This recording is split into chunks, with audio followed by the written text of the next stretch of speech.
Let's bring in Israeli Prime Minister Benjamin Netanyahu right now. Mr. Prime Minister, thanks so much for the time. First off, we've been seeing the funeral of the Ayatollah, who was killed in the initial strikes of the battle in Operation Epic Fury. What is your takeaway from the turnout and the fact that it was attended by Saudi Arabia, Oman, as well as Qatar? They sent delegations. Look, Iran is a nation of about 90 million.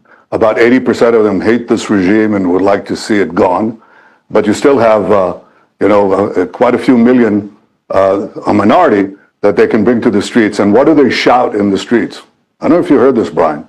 They were shouting, death to Trump, death to me, of course, but death to Trump. We have to kill Trump, death to America. This is what is the face of this minority that has taken over, hijacked this talented people, the Iranian people, the people who fight for freedom, have been massacred on the streets for freedom. So I think that if the Iranian people were given a chance, they'd throw these bums out. And I think we have to recognize that. They are not America's friend.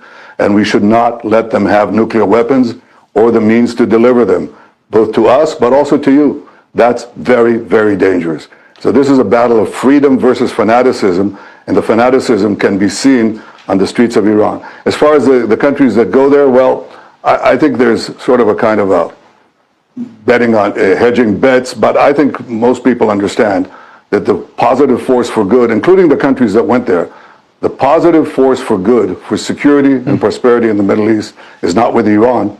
It's the countries that stand against Iran, and that's the United States and Israel, whose brave soldiers fought shoulder to shoulder to cut down Iran's nuclear threat and their ballistic missile threat. What people should realize, and they probably realize, I want to say it, you would not be attacking a single nation that wasn't attacking you. If you're not under threat, if you're not threatening Israel, you're not going to have a problem with Israel. People seem to miss that point. The other thing is, we've had over 13,000 strikes on them. You've had over 8,000 strikes on them. Why is that government still standing? Because it has a few 100,000 goons who murder in broad daylight and at night. They murder their own people. They've murdered and maimed over 40,000 of their own citizens. And I think that's the reason they're in power.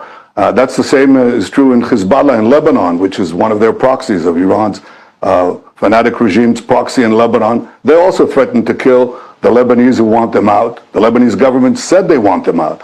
They're threatening them at the point of a gun. And the same is true of Hamas, their other proxy in Gaza. They just murder. They shoot people in the back of the heads if they refuse to accept their tyrannical rule. So this is a regime based on tyranny and terror. It has an axis of terror based on tyranny and terror.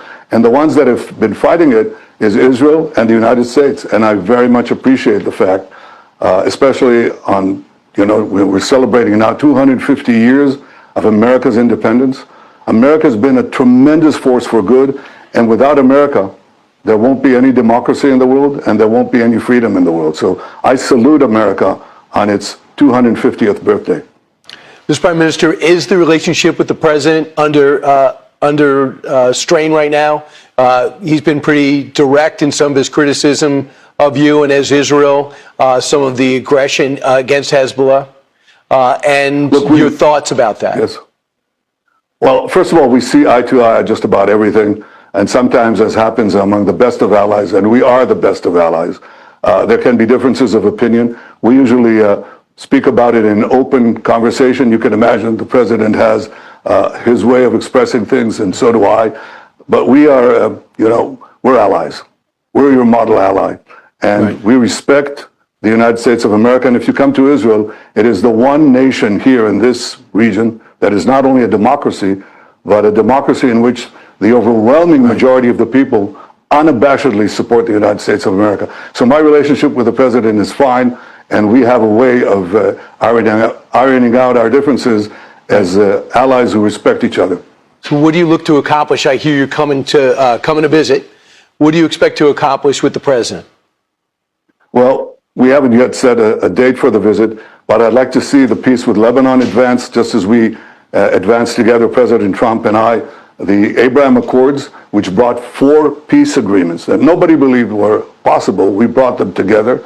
And I think that the fact that we basically hammered the Iranian regime, we've weakened it substantially, and that opens up the path for some other peace deals. That's what I'd like to advance.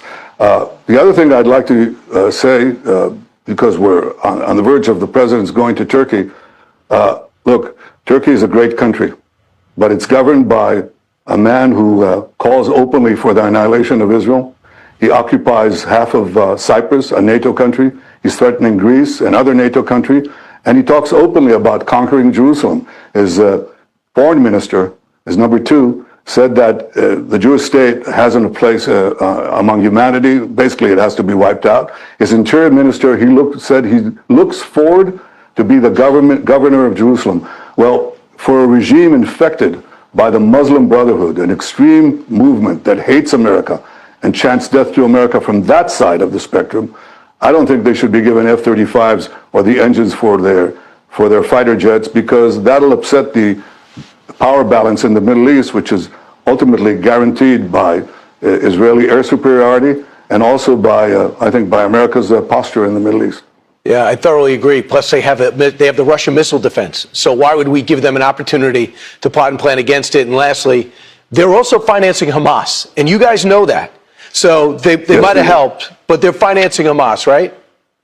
They finance Hamas, they harbor Hamas, they roll out the red carpet for Hamas. They're in fact supporting the bad guys.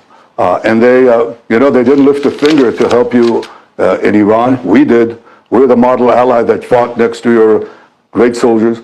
There is, I think, as Pete Hegseth, the Secretary of War, said, these are the two fighting allies. And I think it's a remarkable partnership. Do we have some disagreements from time to time? Yeah, sure. But we work them out because we're allies. And we share not only common interests, we share common values. America has been the defender of freedom for 250 years, and Israel appreciates that because we're a free, independent country.